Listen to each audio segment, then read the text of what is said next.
Now you see a woman driving through normal traffic. Everything appears calm and controlled. Suddenly, she notices an unexpected hazard ahead. She reacts too late, and the vehicle collides, coming to a sudden stop. Inside the car, she is now unconscious, slumped in her seat, but still breathing faintly.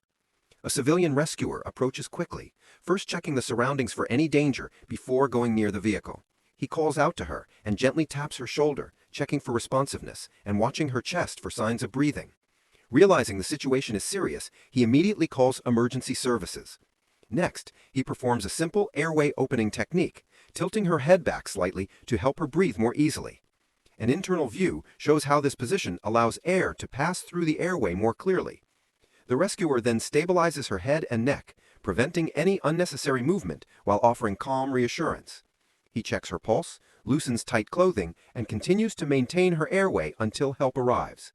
Finally, you see common mistakes to avoid: shaking the victim, offering water, moving her carelessly, or tilting her head too far back.